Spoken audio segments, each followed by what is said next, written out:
May sakit daw po pala si baby. May sakit daw po talaga si baby. Ano sakit lang? Pulmonya.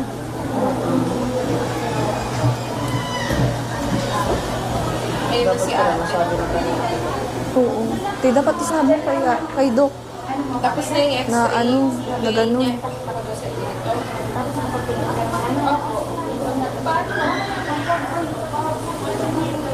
Kaya pala sobrang payat.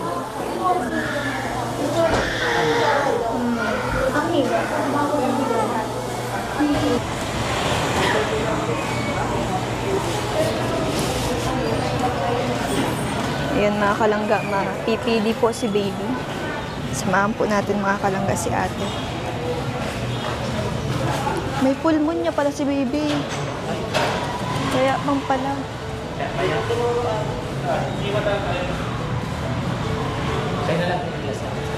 Pwede ba? Tara ate, pasok po. Welcome to Garis TV channel. So nandito na naman tayo para silipin naman natin ang estimated salary ni Rachel Morales. So ito mga lods ay isa ding charity vlogger kaya supportan din natin ang kanyang channel. Kagaya ng pag-support natin siyempre sa lahat ng mga charity vlogger. Pero siyempre mga lods, huwag niyong kalimutan na isama sa pag-support ang kanyang langga na si Ruel of Malalag. And then siyempre isama niyo na yung Robust team and then siyempre yung Rochelle team.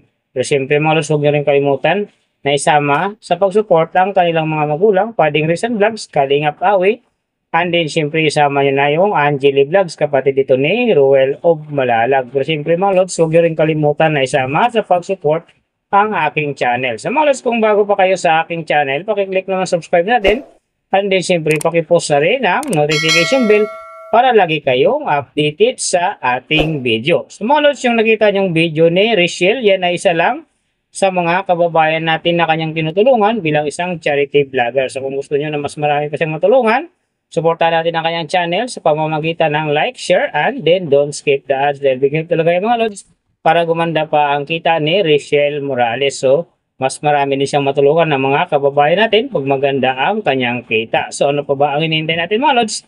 Let's go!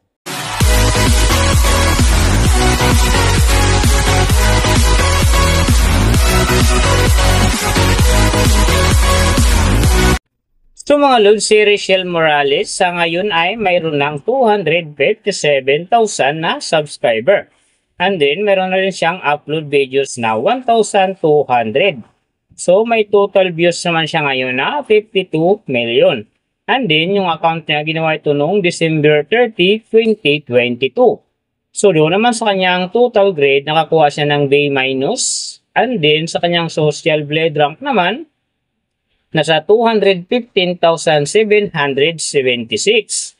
So doon naman sa kanyang subscriber rank nasa 2,053. And then sa kanyang views rank naman nasa 358,173. So doon naman sa kanyang PH rank nasa 838. So nakita na natin yung kanyang ranking. Silipin naman natin yung kanyang last 14 days na subscriber, views, and then yung kanyang earning. So sa kanyang subscriber mga lods, may isang araw lang ako nakita rito na umangat ng 1K.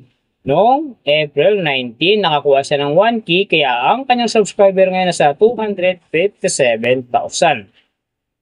So doon naman sa kanyang views mga lods, yung mga ganda rito, April 18, nakakuha siya ng 181,000. And then pagdating ng April 20, nakakuha siya ng 174,000. So pagdating naman dito ng April 28, nakakuha siya ng 122,000. And then yung last na maganda sa kanya yung April 30, nakakuha siya ng 107,000. So yan ang magagandang views na nakuha niya mga lods. So doon naman sa kanyang earning, tingnan natin dito yung April 23. Sa kanyang low estimated, nakakuha siya ng $21. And then sa kanyang high estimated naman, nakakuha siya ng $339.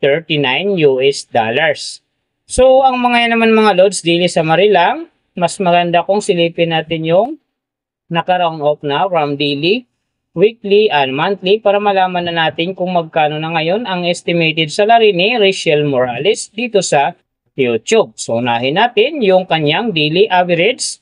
So, sa daily subscriber, nakakuha siya ng 167. And then, sa kanyang views naman, nakakuha siya ng 102,420.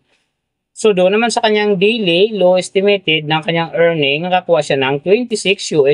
So times natin sa 56, mayroon siyang 1,456. And then sa kanyang daily high estimated naman ng kanyang earning, nakakuha siya ng $410. So times natin sa 56, mayroon siyang 22,960. So yan mga lods ang kanyang daily average. So pupunta naman tayo sa kanyang weekly average. So sa weekly subscriber mga lods, naka-blank, wala tayong nakitang update. And then sa kanyang views naman, nakakuha siya ng 455,150. So doon naman sa kanyang weekly low estimated ng kanyang earning, nakakuha siya ng $114. So times natin sa 56, mayroon siyang 6,384. And then, sa kanyang weekly high estimated naman ng kanyang earning, nakakuha siya ng $1,800. So, times natin sa 56, mayroon siyang 100,800. So, yan naman mga lods, ang kanyang weekly average. So, pupunta naman tayo sa kanyang monthly average. So, sa monthly subscriber, nakakuha siya ng 5,000. And then, sa kanyang views naman, nakakuha siya ng 3,72,604. So, doon naman sa kanyang monthly low estimated ng kanyang earning, nakakuha siya ng $768. So, times natin sa 56, mayroon siyang 43,008. And then, sa kanyang monthly high estimated naman ng kanyang earning, nakakuha siya ng $12,000. So, times natin sa 56, mayroon siyang 672,000.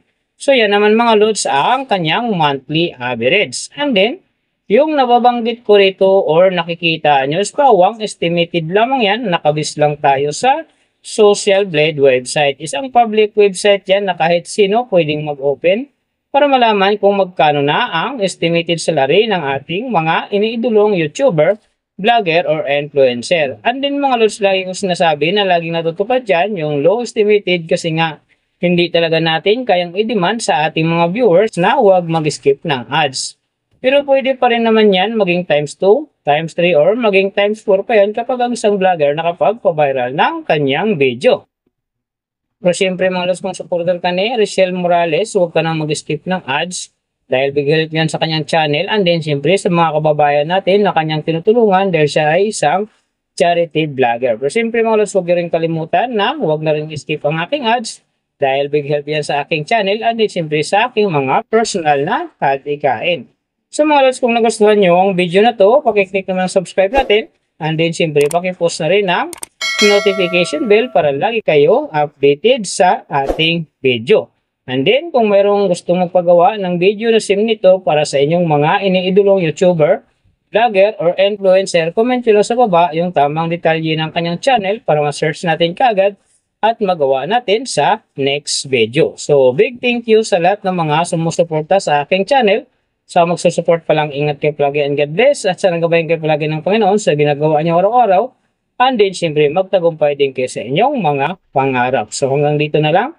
See you on my next video.